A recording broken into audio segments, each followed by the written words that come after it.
Muy buenas tardes, noches a toda la comunidad de papás brillantes y a todo el público de TVNet México Televisión. Ya estamos como cada martes en un programa más de Papás Brillantes. Bienvenidos a todos los papás que ya están con nosotros y bienvenidos a mi querida Nidia Flores y a nuestros invitados que ya los tenemos aquí presentes. Ahorita les vamos a decir quiénes son y por qué están aquí.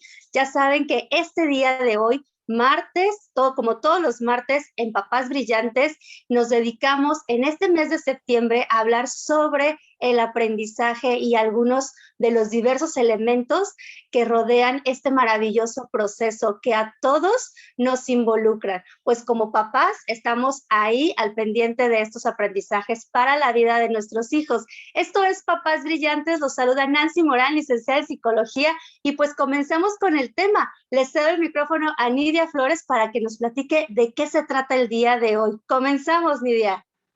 Gracias, Nancy. Muy buenas noches a todos los papás brillantes. Soy licenciada Nidia Flores en educación preescolar y muy contenta de estar con nuestros invitados, grandes invitados el día de hoy, que en un momento más se los vamos a presentar. Estamos entusiasmados y emocionados de hablar de este tema tan importante en la educación y formación de nuestros hijos. Y pues bueno, vámonos directo a cómo aprende el cerebro. En este rol que formamos tanto docentes como padres, en esta nueva educación en línea, es muy importante saber cómo estamos influenciando en el aprendizaje de nuestros hijos. Como bien lo dijo Nancy, es el tema del mes y ya habíamos hablado de creatividad y de paradigmas precisamente en el aprendizaje. Así es que hoy vamos a aprender un poquito sobre cómo aprende nuestro cerebro. Y bien, ¿alguna vez te has preguntado cómo lleva este funcionamiento? O sea, ¿cómo aprende el cerebro? Por ejemplo, cuando empezamos a leer, o también cuando nuestros hijos aprenden lo que son sumas, restas, multiplicaciones. En un inicio, el conteo quizás. ¿Cómo se lleva a cabo y cómo es posible que nuestro cerebro realice estas funciones?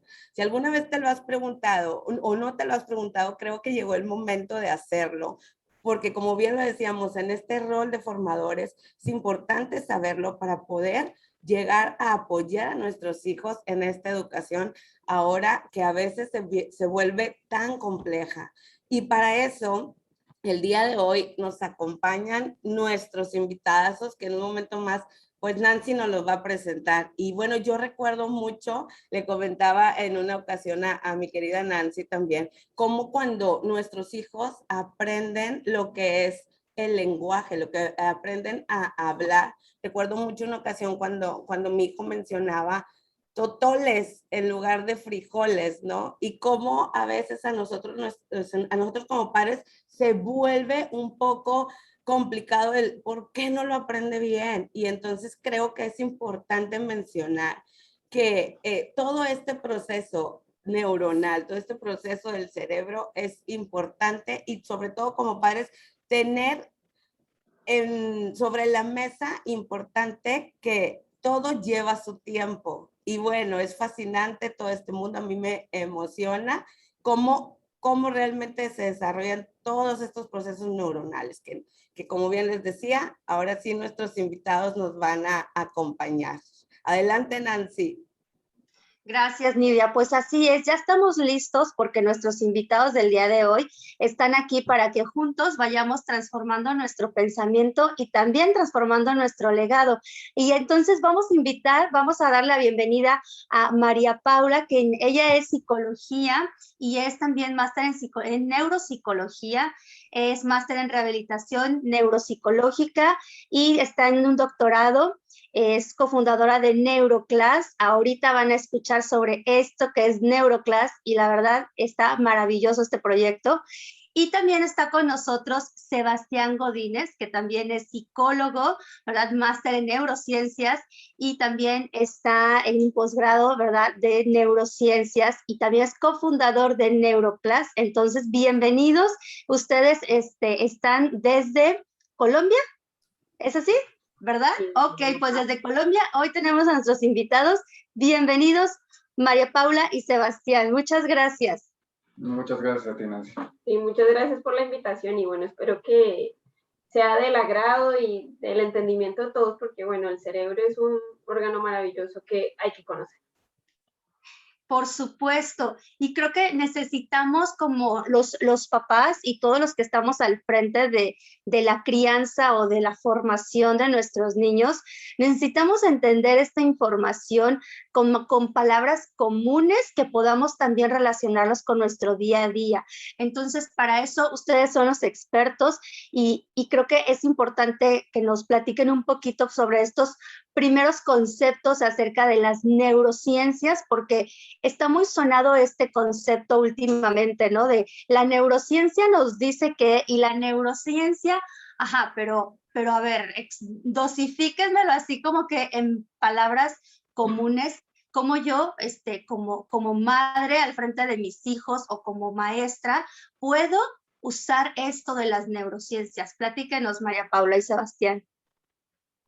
Bueno, Nancy, primero vamos a introducir lo que es el concepto de neurociencia. La neurociencia es el conjunto de disciplinas, ya sea de la rama médica o de la rama psicológica, que estudia el cerebro, ya sea las estructuras, la anatomía, el funcionamiento químico o físico y cognitivo, ¿verdad?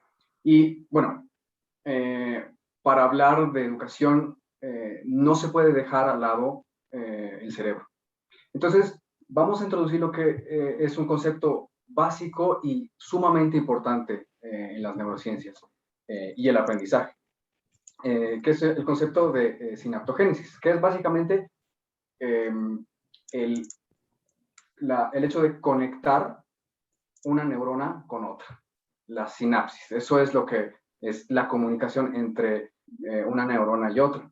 Y cuando empezamos a memorizar o empezamos a aprender, lo que el cerebro hace es conectar una neurona y otra, ¿verdad?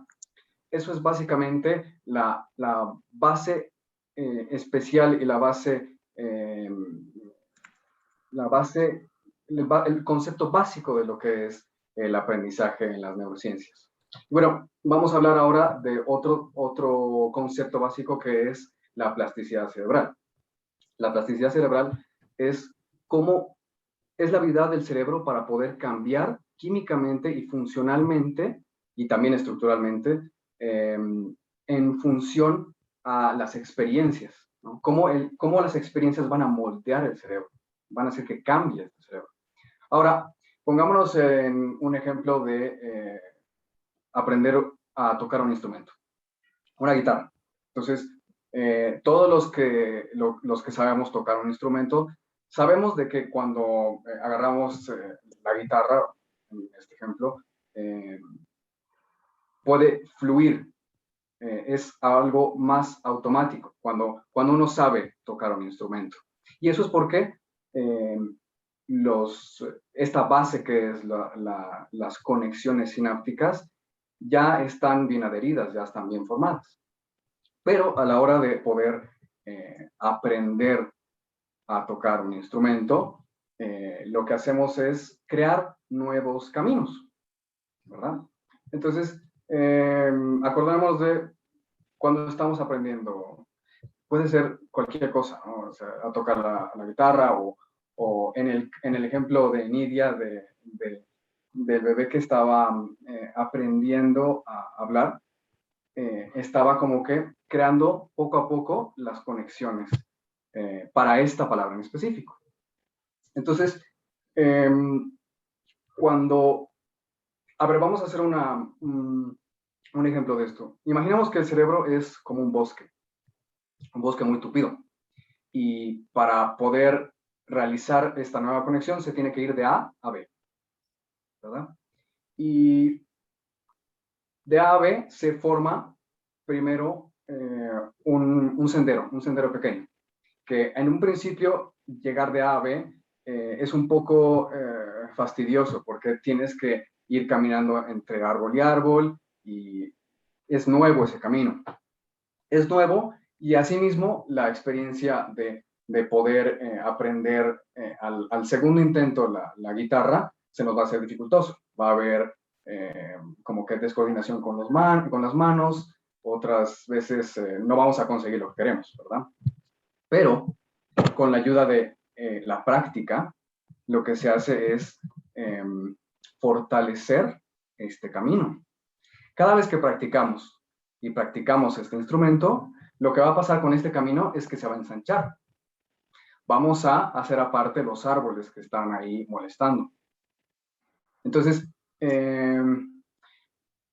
cuando ya este camino ya no es un sendero, es un camino de tierra, la experiencia de tocar guitarra va a ser mucho más fluida. Va a ser mucho más automática, como por así decirlo. Entonces, hay ciertos factores como la práctica, pero también otros factores como, por ejemplo, las emociones, la motivación, va a ayudar a fortalecer e incluso a ampliar este camino. Y ahora este camino, cuando somos expertos en esta habilidad, ya no es un camino de tierra, es una avenida. Y el flujo de información es mucho mayor. Se llega de A a B inmediatamente, ¿verdad? Y también sucede lo contrario, cuando dejamos de practicar y de estimular ese camino va a volverse a poblar de árboles, va a dejar de usarse y poco a poco como que los árboles van a crecer y a poblar otra vez ese camino y se va a dejar de usar ese camino. Es más o menos como funciona el aprendizaje. Este es el concepto básico de lo que es la plasticidad cerebral, cómo el cerebro realmente cambia con estas experiencias. Bueno, y hay otro concepto que también es importante mencionar y es el neurodesarrollo. ¿Por qué? Porque es la base de nuestros aprendizajes. Entonces, nuestro cerebro se forma, la parte como anatómica, se forma los 3 primeros meses de embarazo. A partir de 5 vesículas específicamente se crean todos los órganos de nuestro cerebro, todas las partes, los lóbulos, todo el cerebro. Pero a partir del tercer mes comienza el desarrollo, la organización del cerebro, que es lo que nos va a permitir hacer esas conexiones para que se dé esa plasticidad cerebral que genera redes. Entonces aquí hay un concepto súper importante que es el proceso de mielinización. Como sabemos, la neurona tiene un cuerpo y tiene como una parte estiradita, que esa se recubre con una cosa que se llama mielina. Y esta mielina es la que ayuda a que se mande el impulso, a que se dé esa conexión entre una neurona y la otra. Esta es la que impulsa esto. Entonces, el proceso de mielinización, ¿por qué es importante entender esto? Porque el proceso de mielinización, a pesar de que comienza en el embarazo, termina muchísimo después del nacimiento, pero mucho es en la adultez y aún así se sigue generando. Entonces, es importante entender esto porque el proceso de mielinización comienza con las partes más básicas. Entonces, comienza cuando el niño, porque un bebé cuando nace, ustedes han visto que el bebé tiene reflejos. Entonces, por ejemplo, que tú le pones el dedo acá y va a hacer succión porque lo necesita para alimentarse. Pero para conceptos mucho más complejos, como por ejemplo lo que tú decías, sumar, leer, necesita otras partes del cerebro que se encargan de esas funciones que son más complejas, se mielinicen. Entonces, por eso les digo que esto es un concepto importante. ¿Por qué? Porque hay que entender que el desarrollo es un proceso que se da paso a paso. Entonces, no hay que estresarnos.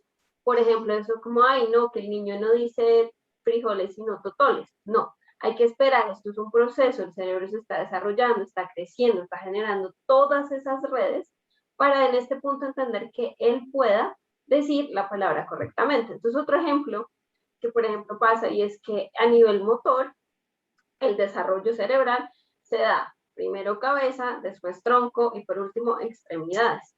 Entonces, el hecho de que primero el niño sostenga cabeza, después gatee y por último camine. Puede que se cambien un poco de sus órdenes, pero porque cada cerebro es diferente, pero básicamente es eso, no estresarse si, por ejemplo, mi niño de 13 meses no camina. Ok, espérate que pronto le falta un poquito el desarrollo, pero ahí entramos nosotros como papás y como docentes a estimular, a ayudarle a que ese cerebro comience a generar esas conexiones.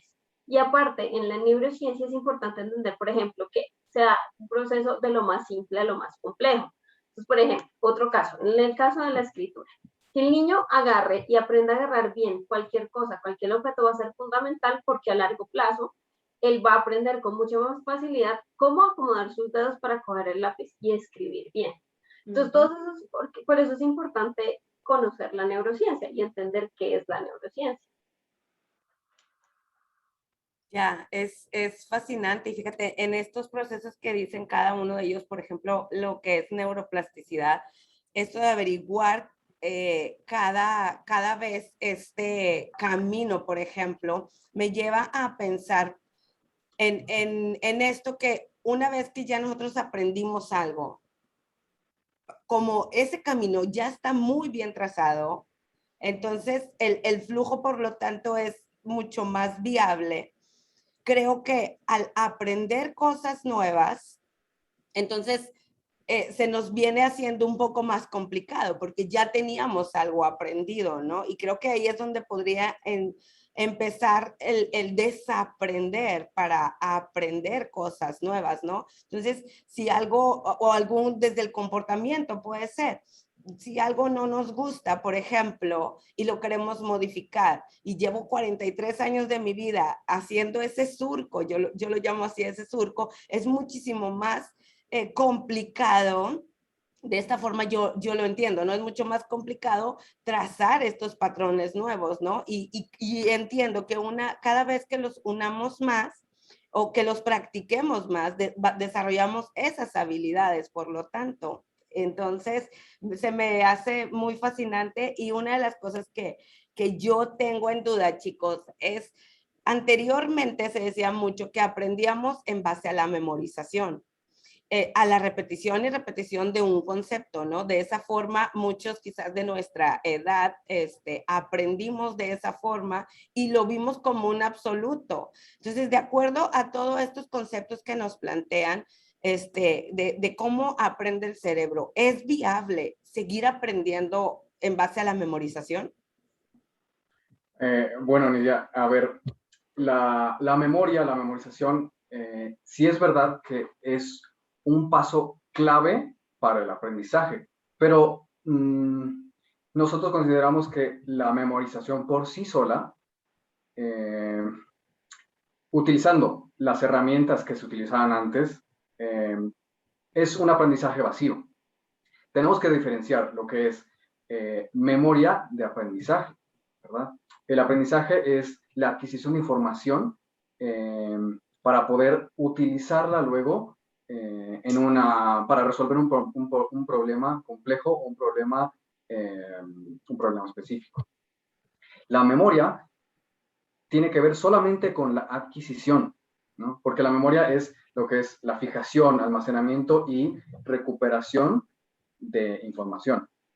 Básicamente es eso. Pero se ve que, acordémonos de cuando en el colegio, en nuestros tiempos, nos hacían memorizar números o nos hacían memorizar poemas y repetición, repetición, repetición, sin explicarnos el por qué, ¿verdad? Sin explicarnos cómo vamos a utilizar luego esta información. Entonces, sí podemos memorizar algo, se puede fijar eso en el cerebro, pero solamente nos va a llegar hasta cierto punto, hasta un corto plazo. ¿Por qué? Porque no hemos aprendido a utilizar esa información luego. Cuando uno aprende el el objetivo de esa memorización es cuando la información se fija. Pero no solamente eso, sino, también tenemos trasfondos emocionales, trasfondos motivacionales que ayudan muchísimo más a la fijación de esa información. Entonces, aquí, por ejemplo, tenemos un modelo en neurociencias, en neuroeducación, perdón, que es la taxonomía de Bloom, que tiene como parte del esquema a la memorización. Entonces, imaginémonos una pirámide que está dividida en 6, y en la base de esa pirámide está lo que es la memorización, que es básicamente la base del aprendizaje. Pero no solo está este concepto, esta herramienta, sino también tenemos otros 5 conceptos más. Después de la memorización, tenemos lo que es el entender, el objetivo del por qué estamos memorizando, por qué estamos almacenando esta información. Luego de eso está el aplicar, ¿verdad? Una vez que hemos más o menos consolidado un poco esta información, ¿cómo se usa en un ámbito práctico? Luego de esto tenemos dos conceptos, dos pasos más que nos sirven más a los docentes y también a los papás, que es el analizar y evaluar, que es más o menos medir el progreso de esta adquisición, en dónde va el niño en base al objetivo específico de almacenamiento de esta información. Y así se puede hacer una retroalimentación, y así se puede como que modificar el diseño del aprendizaje. Y finalmente tenemos lo que es el crear. Entonces, una vez que esta información se ha anclado, se ha fijado bien, no solo en la memoria, sino en otras partes del cerebro, ya se puede utilizar para resolver problemas complejos, resolver en la vida diaria, en la parte práctica. Eso es básicamente como que sí es útil la memoria, pero es solamente una pieza del rompecabezas de todo el proceso de aprendizaje. Fascinante. Exacto. Y yo creo que a todos los papás, cómo nos puede remontar estas memorias, ¿no? De justamente el estilo o la forma en la que aprendemos las cosas, ¿no? Que para unos puede ser a través más de la vista, para otros más de la audición, para otros de otras formas, y entonces ahí lo importante de poder conocer también el proceso de aprendizaje de cada uno de nuestros hijos. Y bueno, con esa respuesta, Sebastián, acabas de tocar el punto de la siguiente pregunta que tenemos preparada, porque nosotros en Papás Brillantes creemos y confirmamos cada día en carne propia que las emociones son un factor fundamental. Entonces, desde las neurociencias, ¿cómo es que influyen las emociones en este proceso del aprendizaje? Por ejemplo, hablamos mucho nosotros acerca precisamente de una crianza respetuosa, donde podamos que el niño, en lugar de sentirse amenazado y asustado, se sienta en confianza. Y hay un fundamento. Entonces, ¿cuál sería ese, Sebastián, en cuanto a las neurociencias? Bueno, esa pregunta creo que te la respondo mejor yo. A ver, las emociones claramente se ha comprobado a través de, bueno, la neuroeducación les explica un poquito cómo funciona. Es la unión entre neurociencias, educación y psicología cognitiva. ¿Y cómo se llegó a esto? A través de imágenes cerebrales. Entonces, se ha comprobado a través hasta de las imágenes cerebrales, evaluaciones, que realmente las emociones ayudan a fomentar el aprendizaje. ¿Por qué? Porque ayuda a estimular las redes neuronales, las que se crearon, y las conexiones entre neuronas. Por lo tanto, la información con la ayuda de las emociones se va a consolidar mejor, se va a poder utilizar en la vida diaria y se va a mantener en el tiempo. Pero aquí hay una aclaración, y es que se ha dado cuenta que esto pasa con las emociones que son agradables, por ejemplo, la alegría. Entonces, la alegría se relaciona con un aumento en la motivación, en la capacidad de atención, y esto va a ayudar a que se consolide mucho mejor la información en el cerebro. Caso contrario, se ha encontrado con las emociones que no son tan agradables, las que llamaremos emociones neutras, como es la rabia o el miedo. Pasa totalmente lo contrario. En este caso, el proceso de aprendizaje se para y va a ser más complicado el aprendizaje. ¿Por qué? Porque el niño como que se va a predisponer a no querer hacer eso. Entonces ahí va la importancia también de un concepto que se denomina educación emocional.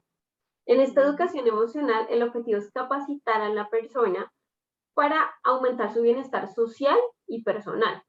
En resumen, es ayudar a que este niño desarrolle su personalidad íntegra para gestionar bien y adecuadamente sus emociones. Nosotros queremos siempre enfocarnos en que todas las emociones son importantes, pero también es súper importante aprender a regularlas. ¿Por qué? Porque eso le va a ayudar que cuando esté frustrado, que cuando no entienda algo se regule, piense y dice, ok, estoy frustrado, y no se predisponga a, sino que tome otras vías para que se pueda generar ese aprendizaje. También evita el desarrollo de trastornos y también le ayuda en las habilidades sociales, que también es como otro aspecto fundamental, que a largo plazo va a ser como la base de su calidad de vida, básicamente. Es fascinante, como docente considero muy importante, ya que ahora, lo ha sido siempre, pero ahora nos encontramos a retos más complejos como es la educación en línea y por lo tanto mantener esas emociones como la alegría, como ese sentimiento de positivismo, de estar emocionados ante la clase, es un reto muchísimo más grande, ¿no? Debido a definitivamente estar en pantalla con niños de 3, 4 años y la atención, más sin embargo, pues tenemos todas esas herramientas como la tecnología como tal que nos brinda para hacer las clases muchísimo más ahora sí que amenas y divertidas, que juega este rol de la diversión, un rol muy importante en la emoción para que se dé precisamente esto, el aprendizaje. Ya que como bien lo dice María Paula, si estamos enseñando en base al miedo, como quizás anteriormente recordamos los maestros de antes que con amenazas, con miedo, bajo estas situaciones, pues es obviamente muchísimo más angustiante y el aprendizaje no se da como tal. Pero bueno, chicos, yo siempre lo comento con Nancy, este tema me fascina, pero llegó el momento de incluir a nuestra sección de El Poder del Hábito y está con nosotros Juan Camilo Niño, también desde Colombia, al igual que ustedes nos acompaña. Ahorita ya está entrando por aquí. Que nos va a acompañar con su sección en estos hábitos, que cómo podemos incluirlos en este tema. Hola, ¿qué tal? Buenas noches, Juan Camilo. Apenas se está conectando por ahí.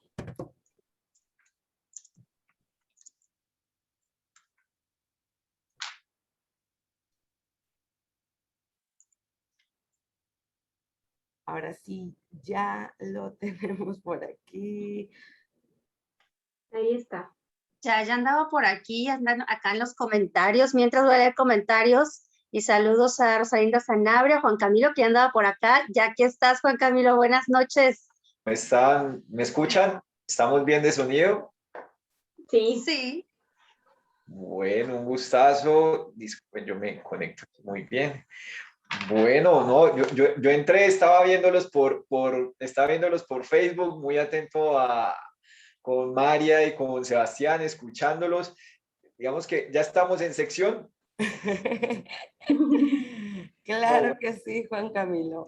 Lidia, Nancy, a todos un gusto, siempre es un gusto acompañarlos, siempre es un gusto aprender, siempre es un gusto estar pues entre, digamos, colegas que estamos interesados por el cambio, por el bienestar de las personas y pues a las personas que nos estén viendo en vivo y en diferido. Un gran abrazo acá desde Colombia, Juan Camilo Niño, soy Life Coach, certificado por el Robbins Mames Training, un apasionado por el tema de los hábitos, por las ciencias del comportamiento, desde el enfoque de la ciencia de la economía del comportamiento, ciencias del comportamiento, desde el coaching.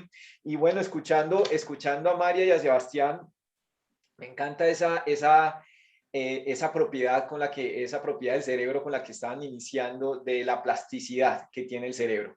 Me encanta porque nos indica que estamos diseñados para el cambio, biológicamente, neurológicamente, desde niños, y siempre podemos estar remodelando nuestro cerebro. Eso es lo más apasionante.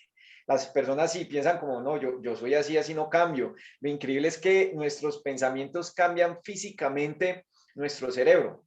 Y digamos que no es un hash, sino es que físicamente nuestra estructura neuronal, así sea a un nivel microscópico, se altera, se transforma. Eso es increíble lo que pasa con nosotros, con el ser humano, con la capacidad de transformación.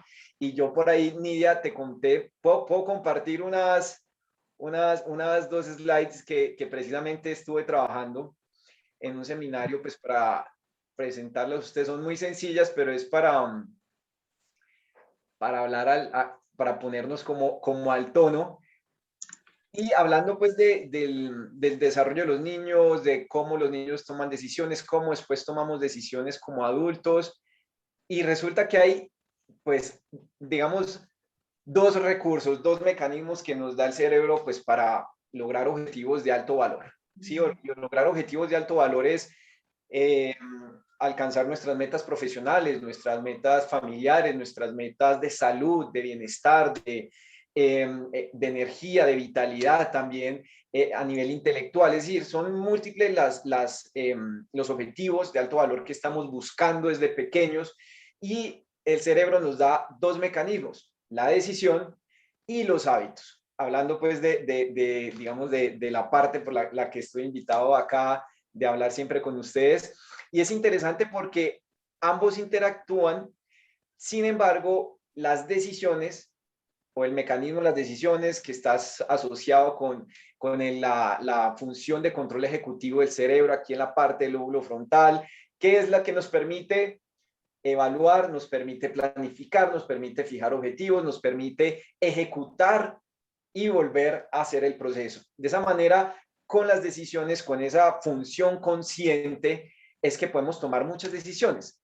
Los niños empiezan a tomar decisiones, los jóvenes toman decisiones, los adultos tomamos decisiones. Y las decisiones están dominadas por el plano consciente. Nosotros acá decidimos todos estar acá presentes, es una decisión consciente. Pero resulta que el cerebro cuenta con esa función de automatización, que cuando tomamos una decisión de forma reiterada, de forma consistente, empieza a automatizarse. Es decir, empieza a pasar a ese plano inconsciente, que es donde están los hábitos.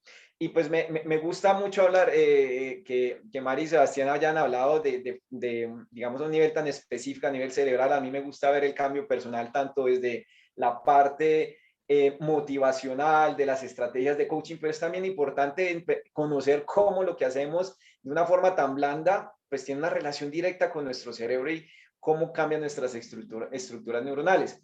Y hay algo muy especial, es que afortunadamente pues las ciencias del comportamiento, las neurociencias, psicología y demás han identificado las zonas donde están asociadas muchas de nuestras funciones. Y resulta que los hábitos tienen algo muy particular. Están en el plano inconsciente, precisamente esa es su función: actuar en las sombras, actuar sin que nos percatemos, precisamente porque nos facilita mucho la vida. Pero hay un elemento de nuestra neurología que está relacionado con esa dificultad de cambiar hábitos o formar nuevos hábitos. Y es que cuando un hábito está codificado, se almacena en una parte del cerebro que se llaman los ganglios basales, que es como en el centro inferior, casi en el tronco cerebral, y ahí los ganglios encapsulan los hábitos. Y cuando sí se encapsulan es que los protegen del plano consciente. Eso es espectacular. Es decir, los encapsulan y precisamente están en ese plano inconsciente operando en la sombra. Normalmente no somos tan conscientes de los hábitos. Repetimos cosas sin darnos cuenta. Estrategias mentales, estrategias emocionales, hábitos prácticos. Y cuando tomamos decisiones de forma repetida, consistente, en entornos o contextos, digamos, no controlados, sino estables, es más fácil para el cerebro empezar a reconocer patrones que este comportamiento, esta decisión me sirvió para resolver un problema, entonces vamos a empezar a codificarlo, a crear esas rutas neuronales. Nidia nombraba surcos, se pueden decir los surcos, se pueden decir nuevas rutas neuronales, se pueden redes que se van construyendo y ahí se van encapsulando los hábitos. Aunque hay algo que es cierto, es decir, el cerebro no opera por partes, opera en conjunto. Entonces, cuando la neurociencia identifica una parte, o las neurociencias identifican una parte asociada a una función que hacemos de comportamiento, se activan muchas zonas, pero hay una actividad muy particular en alguna de ellas. Y eso es lo bonito que se identificó. Ahí están en esa parte de los ganglios basales, están, digamos, almacenados esos hábitos. Y mencionaban también un elemento que me parece que es clave, y es clave en todos los procesos de formación de patrones, que es esta. Cuando empezaron a hablar de la mielinización, yo dije, yo tengo por acá un slide que utilizo mucho, y es espectacular porque precisamente cuando ustedes mencionaban, la mielinización es muy activa, creo que hasta los 6 años. O sea, es un proceso, la mielinización está como al máximo, pero creo que está al máximo al principio, precisamente porque el niño está configurando su cerebro, aprendiendo mil cosas. Seguimos toda la vida generando mielinización. ¿Y qué sucede con los hábitos? Que cuando el cerebro empieza a automatizar, empieza a hacer eso que explicaba María, que es prácticamente envolver como si fuera un cable de alta tensión o eléctrico para que los impulsos eléctricos que hay entre nuestras neuronas vayan más rápido, para que no haya fuga. Eso es lo que hace la mielinización. Es como una especie de grasa que cubre esos axones, y en la medida, y esta es una ventaja y desventaja para todas las personas, es decir, la mielinización actúa de forma inconsciente, no está actuando. Si repetimos algo, se mieliniza, sea bueno o sea malo. Entonces, debemos ser conscientes que si repetimos comportamientos que no son convenientes para nuestros objetivos de vida, pues nuestro cerebro nos está haciendo el favor de reforzarlo. Y lo más, digamos, llamativo es que esa mielinización, si repetimos un hábito que puede ser desventajoso para nuestra vida, desventajoso para nuestros objetivos, el hábito ya ha sido reforzado. Y esa es una de las razones neurológicas por las que es tan difícil cambiar hábitos, porque ya están mielinizados, es decir, ya están optimizados para que se activen a partir de señales, se activen de forma rápida, activen de forma inconsciente. Entonces, esta tarea, este proceso de mielinización está al servicio de todos. Todos lo podemos utilizar. Incluso a mí me gusta a veces hablar con mi mielina cuando empiezo nuevos procesos y decir, bueno, ayúdame, colabórame, vamos a empezar a reforzar mis hábitos. Es increíble. Pero entonces, nuevamente, tenemos ese plano consciente. Debemos tomar decisión, tenemos la capacidad, cada uno, de decidir qué hacer. Pero necesitamos repetición para que se logre mielinizar esas redes neuronales. Yo quedé con una duda, Mari y Sebastián, me encanta que estén en el área de la educación, de toda la revisión de bibliografía, la formación que he tenido. Hay una investigadora que se llama Wendy Wood, que en uno de sus libros menciona que hay un matemático, que incluso el aprendizaje en la matemática puede asemejarse a la formación de hábitos. Y hacen una comparación. Dicen, porque si tú repites la tabla, por ejemplo, o muchas operaciones, se vuelve una operación mental automática. ¿Sí? Por ejemplo, todos podemos decir 2 por 2, 4, 3 por 3, 9. No hay ejercicio o no hay esfuerzo cognitivo. Pero cuando nos dicen 233 por 54, ya paramos, salimos del inconsciente y pasa el consciente a tomar control.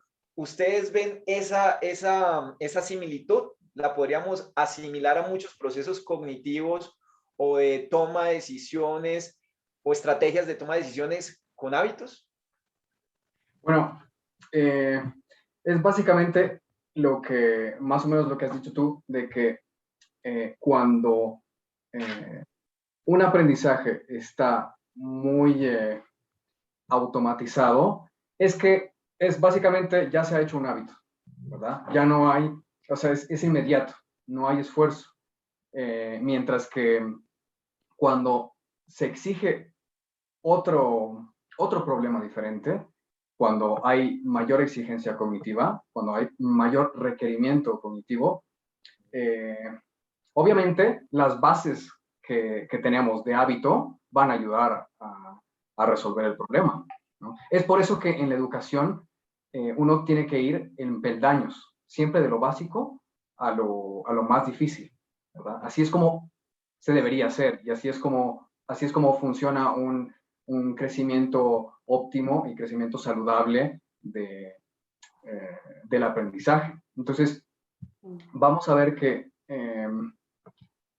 las bases de hábitos que son constructivos, porque también tú bien has dicho de que hay hábitos que son dañinos, los hábitos constructivos van a ayudar a resolver un poco más rápido estos problemas más difíciles.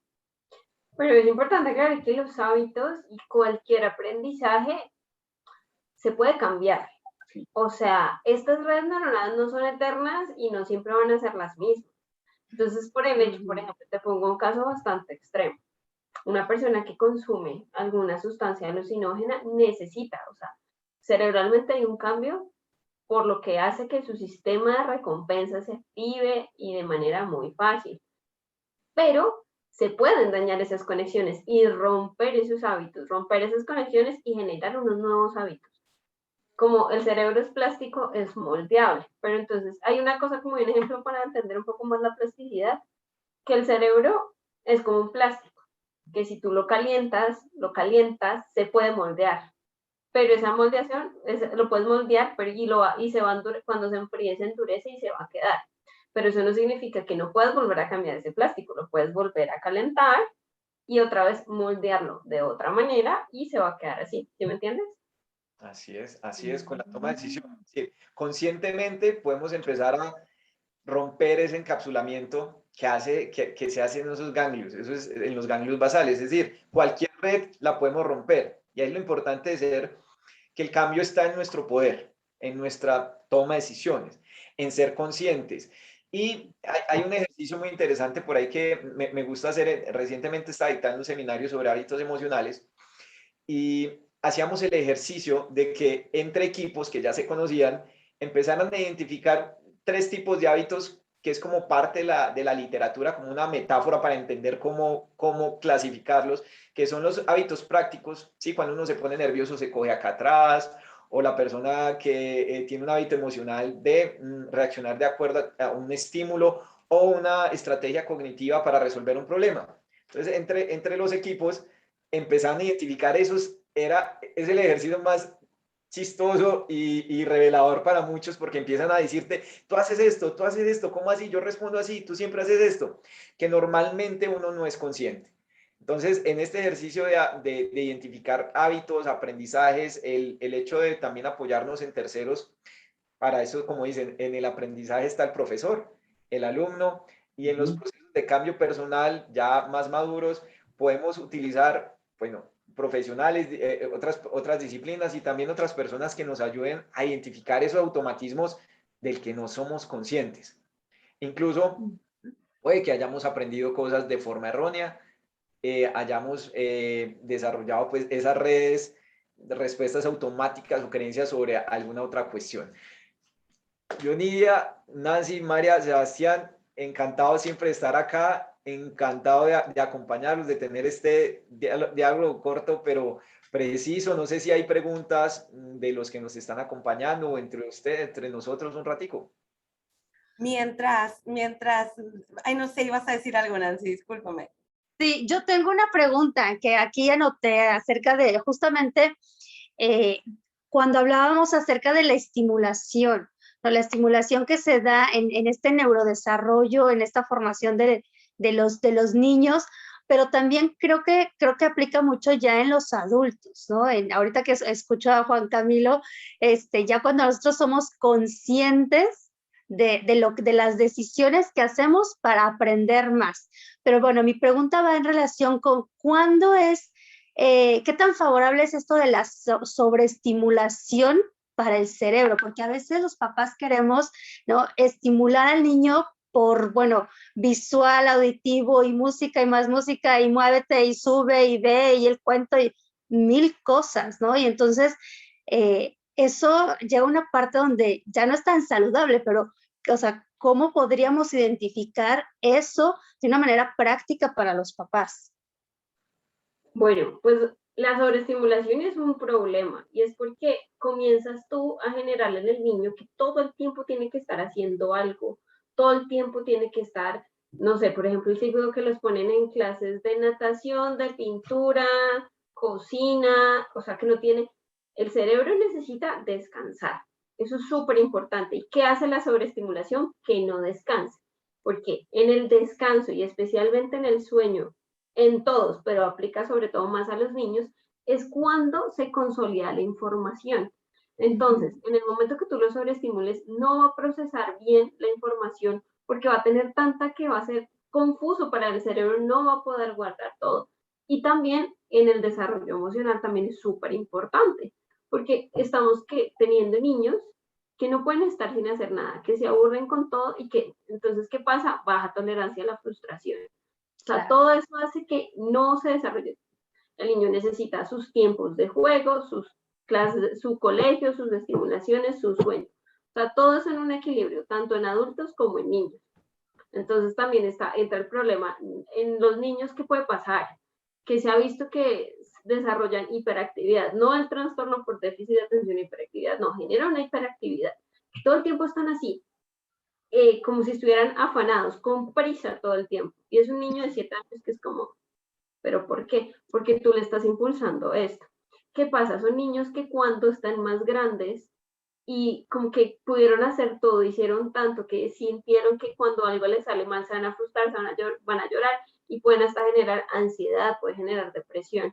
Entonces, que todo es un punto medio, o sea, lo que te digo, la sobreestimulación no es buena. Que lo estimules, sí, pero también necesitas que tu hijo esté solo en su cuarto mirando a ver qué hace él solo. Eso que también va a evitar que le estimules la imaginación. Entonces, sí, son todos esos aspectos que hacen que ningún extremo es muy bueno. Y aplica también para adultos, ¿cierto? Exactamente, o sea, un adulto, por ejemplo, el famoso workaholic, que está muy de moda ahorita, es una persona que tú la ves todo el tiempo cansada, llega a un punto que ya no rinde lo suficiente, que comienza a cometer errores. ¿Por qué pasa eso? Porque no descansa, porque no para, porque no todo es trabajo, porque no si me entiendes, todo el tiempo tú necesitas tiempo para dormir, como necesitas el tiempo para salir a trotar y hacer ejercicio físico, también necesitas un tiempo para tú acostarte a leer un libro que no te diga nada. Así como que no necesitas todo el tiempo estar aprendiendo y también que, por ejemplo, no duermen. El sueño es súper importante para la consolidación de la información. Entonces, eso aplica para todos. Necesitamos, por eso dicen que como que el día se divide en 8, 8, 8, 8, pues lo deberíamos hacer así. 8 de sueño, 8 de trabajo, 8 de actividad física y 8 de descanso. Básicamente. Sí, incluso Nancy, con el agotamiento cognitivo es que se le da paso a los hábitos. Sí, estoy agotado cognitivamente, entonces el mecanismo del hábito toma el control. Entonces, por eso, por ejemplo, el cambio personal cuando estamos tan agotados es muy difícil. Es decir, que uno quiere empezar a cambiar una dieta, quiero empezar a cambiar por la noche de lo que como en la noche.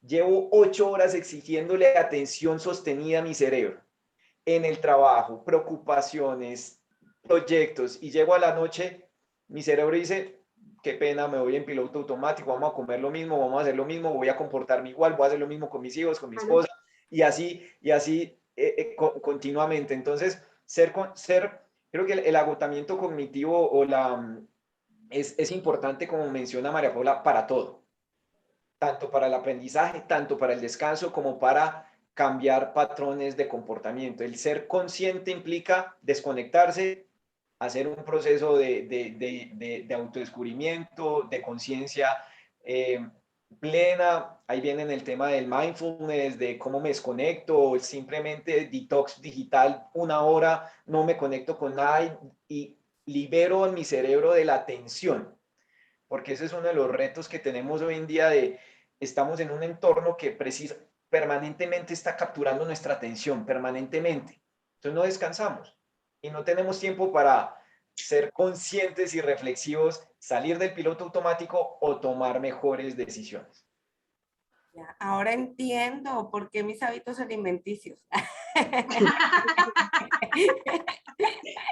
Agotamiento, amiga. Sí, es que es el proceso cognitivo. Estoy tan estudiosa que por eso mis hábitos están en automático. No, no es cierto. Está genial porque, como dice María Paula, hay que buscar precisamente ese equilibrio, ¿no? Bajarle un poquito al ritmo de algunas cosas para que esos hábitos no sean en proceso automático, como bien dice Juan Camilo. Y bueno, chicos, tenemos ahora sí que la oportunidad de ver qué estamos aprendiendo en familia. Ahora Nancy nos va a compartir algunas de las cosas que podemos aprender con todo esto. Muchas gracias, Nidia. Pues sí, creo que todos estaremos de acuerdo en que cuando nosotros podemos tener este tipo de información y podemos comenzar a integrarla en nuestra rutina, en nuestro día a día, pues podemos identificar muy bien que estamos aprendiendo a comprender que el aprendizaje es un proceso que requiere tiempo, que requiere comprensión y que requiere paciencia de todos, en especial de nosotros los adultos, que somos los guías, los formadores. Entonces requerimos esa dosis extra de paciencia y de comprensión a estos procesos de aprendizaje, porque necesita su tiempo que madure, que llegue esta milenización, que se haga esta sinapsis, ¿verdad? Y entonces yo creo que ese es el primer aprendizaje que podemos tener para nuestra familia. Otro aprendizaje que destacamos es que, sin lugar a duda, los adultos vamos a tener esta responsabilidad de poder incluso buscar más información que nos pueda apoyar a averiguar qué puede ser más útil para nuestra familia. Si quiero implementar un nuevo hábito, si noto que mi hijo tiene alguna necesidad especial, como estos signos que ahorita nos comentaba María Paula, de estar a lo mejor todo el tiempo hiperactivo, y no es que tenga un déficit, pero es el momento entonces de que nosotros aprendamos a identificarlo y recurramos a ser conscientes y a tomar acciones para poder resolverlo. Entonces, por supuesto que nos va a facilitar mucho nuestra vida en familia. Y finalmente, creo que también podemos comprender que todos tenemos la posibilidad de implementar nuevas técnicas, nuevas estrategias para crear ya sea nuevos hábitos, una forma especial de aprender, hasta una nueva comunicación con nuestros propios hijos. Creo que cuando a mí me maravilla mucho la personalidad tan distinta que es de mis hijos y cómo a mí me lleva a esforzarme para conectarme de maneras distintas con cada uno de ellos. Para mí eso es un aprendizaje personal. Entonces, ahorita que escucho todo esto, digo, wow, o sea, todo lo que se mueve en su cerebro más en el mío, ¿no? Entonces, también es un beneficio para todos, porque definitivamente lo estamos construyendo, y qué bueno que tengamos esta plasticidad cerebral. Me alegra muchísimo. Por supuesto, Nancy, muchas gracias. Y bueno, chicos, ahora nos gustaría que cada uno desde su expertise, ya con Juan Camilo desde los hábitos y con María Paula y Sebastián desde la neurociencia, nos apoyaran en darle a todos los padres de familia tips educativos así en express y fáciles para poder llevar a cabo en el aprendizaje. Para Juan Camilo, ahorita antes te voy a lo mejor aquí en tus tips, Juan Camilo, te voy a leer una pregunta de un papá que nos está aquí cuestionando. ¿Qué ejercicios recomiendas para hábitos saludables? ¿Y cuál es la diferencia entre trabajar hábitos entre niños y adultos? A lo mejor ahí en tus tips puedes darnos estas respuestas. Perfecto. Bueno, ¿quién inicia? Dale. Yo. Bueno, pues hábitos saludables hay muchos. Miren, la vitalidad, la energía, a mí me gusta ver la vitalidad del ser humano como una planta de energía. Si las plantas de energía no tienen energía, la producen. Sea una planta nuclear, sea una termoeléctrica, sea una represa. Toman insumos, toman carbón, toman agua, toman uranio, toman gasolina y producen energía. Nosotros necesitamos insumos para producir energía. Entonces va desde las emociones que tenemos, desde los pensamientos que tenemos, desde la alimentación que tenemos, desde cómo nos ejercitamos. Son muchos de los insumos que hay que darle a esta máquina para que produzca energía y estemos bien. Desde hábitos sencillos, miren, el cambio de patrones de comportamiento muchas veces se confunde resultados con hábitos, ¿sí? Yo quiero ejercitarme, de esto hablábamos la vez pasada, yo quiero hacer ejercicio. Hacer ejercicio per se no es un hábito, es un resultado. Yo me ejercito, sea haciendo kickboxing, cicla, levantando pesas. Tengo que hacer una serie de comportamientos para ejercitarme y normalmente queremos hacerlo en grande. ¿Sí? Voy a empezar a ejercitarme, voy al gimnasio, levanto pesas y me destruyo el cuerpo, los músculos, me duele y no quiero volver porque no quiero volver a soportar ese dolor. Empecemos en pequeño. Si esta persona que nos pregunta tiene una vida muy sedentaria o muy inactiva, empiece simplemente caminando 10 minutos, algo sencillo, un comportamiento sencillo, un comportamiento que no sea muy exigente y así lo irás escalando. Lo importante es generar la menor fricción para empezar un nuevo comportamiento.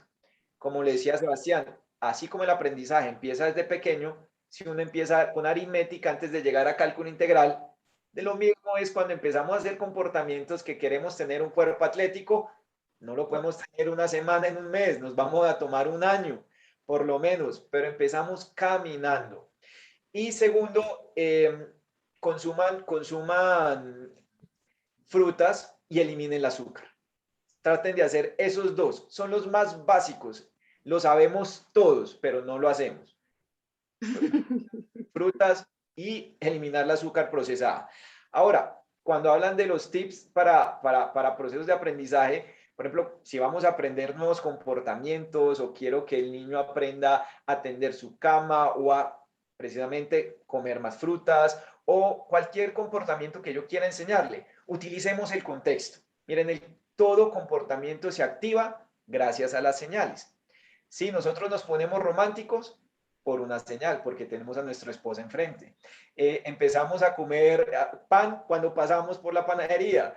Comemos McDonald's cuando lo tenemos enfrente. Es decir, el contexto siempre activa los comportamientos, ¿sí? Tanto emociones como cognitivos. Entonces, diseñen su casa, su cocina, el cuarto con elementos que estimulen ciertos comportamientos o eliminen ciertos comportamientos.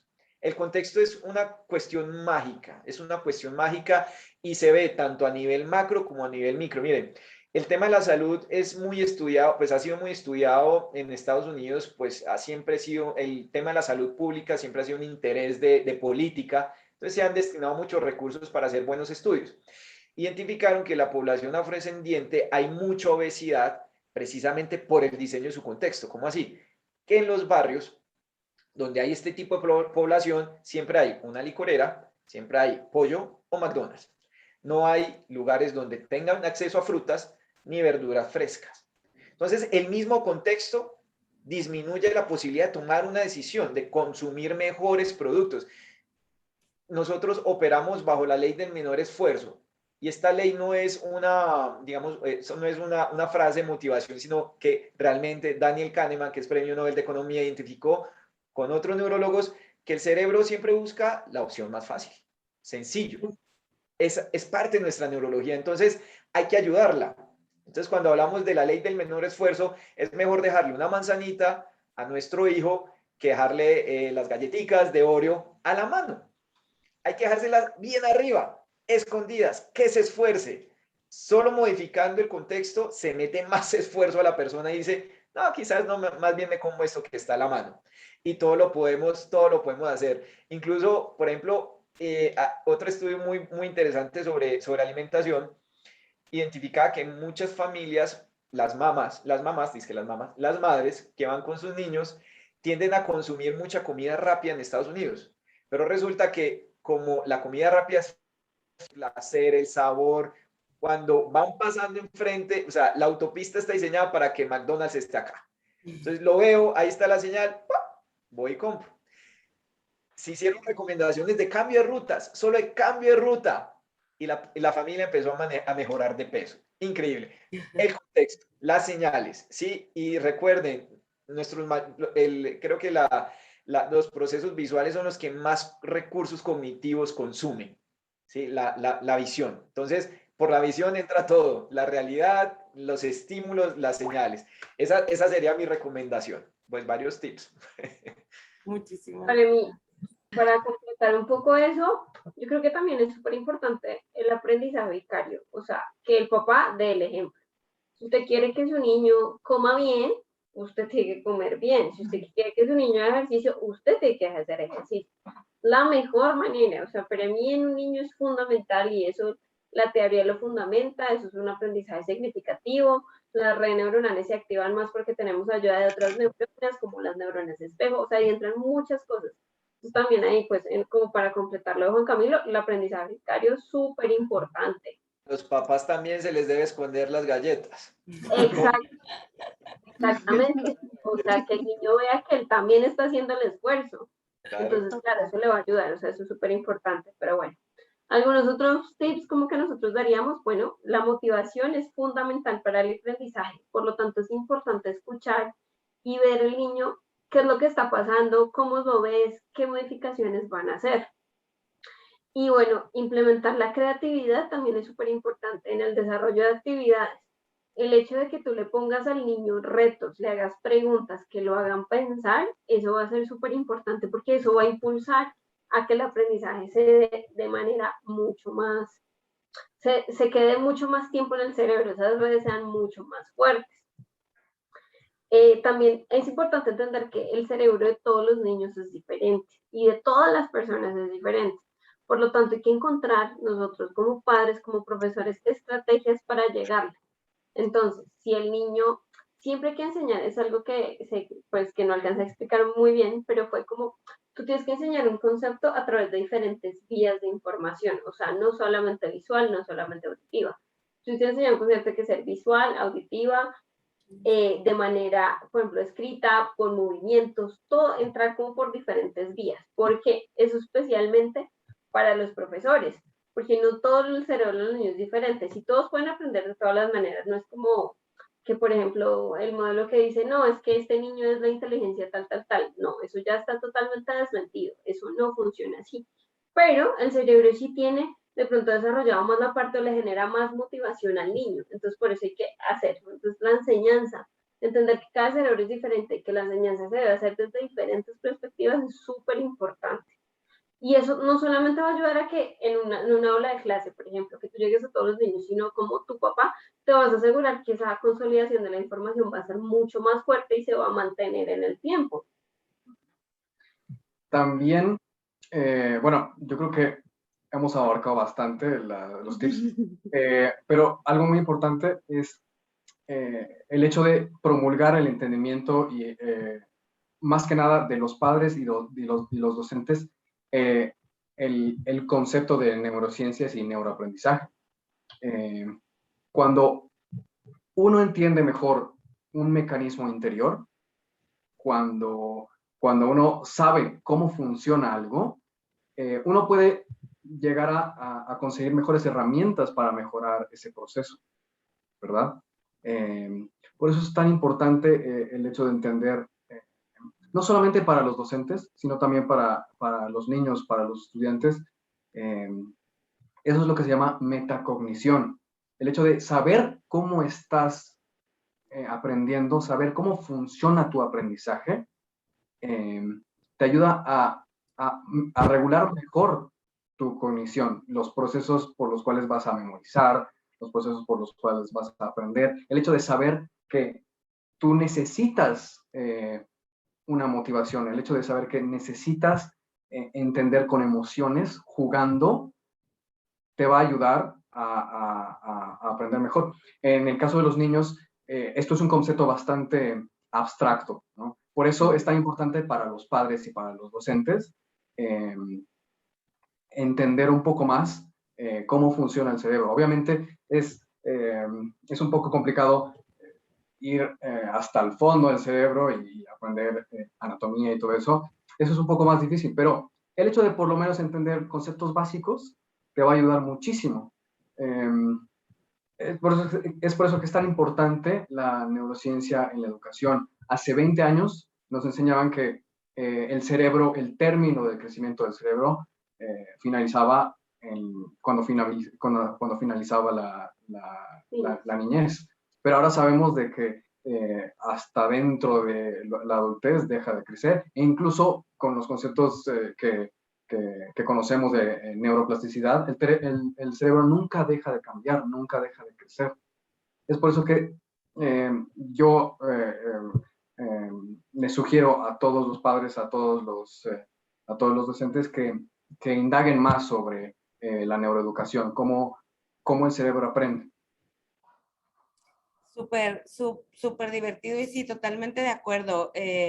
Incluso yo lo he comentado muchas veces con Nancy, soy muy de fundamentos. Entonces, una vez que entiendo el proceso y el cómo, entonces ahora sí es que me entra la información tal cual, ¿no? Y de esta misma forma, mi hija está en el proceso de la lectoescritura. Entonces, cuando lo comparto con ella y se desespera en este proceso, entonces le explico el cómo es y entonces se queda analizando y al día siguiente muestra ahora sí que un comentario sobre, sí, es que así estoy aprendiendo. Y entonces ella calma y todo el proceso es mucho más divertido. Muchísimas gracias, chicos. Me encantaría que nos compartieran sus redes sociales, cada uno de ustedes, y cómo podemos encontrarlos en las redes precisamente. María, bueno. A ver, en Neuroclass, ¿dónde los encontramos? Bueno, Neuroclass lo puedes encontrar, pues nuestra página web es neuro-class.com. Bueno, ahí van a encontrar mucha más información sobre estos temas. Ahí nosotros lo que hacemos es, también tenemos cursos, tenemos también un curso de neuroeducación por el que esté interesado. Ahí nos encuentran y bueno, cualquier cosa nos escriben por ahí. Estamos en Facebook, en Instagram, en LinkedIn, en Twitter, bueno, en todas las redes sociales básicamente. Y a mí me encuentra como Juan Camilo Niño en Facebook, en Instagram y en LinkedIn. En LinkedIn tengo mucho contenido, particularmente artículos, ahí me pueden encontrar con mucho contenido. En Facebook es diferente, es más interactivo, y en Instagram también, los esperamos ahí, y que efectivamente hay que aprender estos procesos, hay que ser conscientes. Decían que a nuestra generación nos educaron, pero no nos enseñaron a aprender. Y eso es lo que la neurociencia con la educación nos ayuda a aprender, saber que somos capaces. Que una cosa es que no nos guste de pronto el tema. Sí, claro, pero bueno, es importante, que es lo que yo les decía, importante conocer su cerebro, importante conocer, y bueno, a través de diferentes artículos, leer, eso es súper importante, encontrar que sean fuentes confiables, no confiarse en cualquier persona que venga y les diga, no, es que mi abuelita decía, no. Súper importante que la gente sepa buscar y sepa encontrar información que usted diga como, esto es confiable. Eso es súper importante. Y en esto que precisamente dice Juan Camilo, por eso es a lo que nos dedicamos en Papás Brillantes, a través de la crianza respetuosa para compartir precisamente el aprendizaje. Ahora sí que una nueva forma de educar. Muchísimas gracias, chicos. Nancy. Muchas gracias, María Paula, Sebastián, un gusto haberlos tenido aquí. Y bueno, como cada mes, Juan Camilo, un placer coincidir contigo. Muchísimas gracias por todo lo que nos han aportado el día de hoy. Yo estoy haciendo muchas notas, recordaron mucho mis años de escuela, de estudio, y la verdad es que ya estoy inscrita en uno de sus cursos porque efectivamente vamos por este camino del desarrollo y del crecimiento, y es fabuloso poder compartir que cada vez somos más los que nos interesa estar en este ámbito de saber y crecer, porque para poder compartirlo, pues también es congruente este crecimiento, como lo hacemos cada martes aquí con Nidia Flores. Muchas gracias y saludos a toda la comunidad de TVNet México Televisión. Gracias. El próximo martes. Bye bye. Muchas gracias por la invitación. Muchísimas gracias, chicos. Ya estamos fuera del aire. Sí.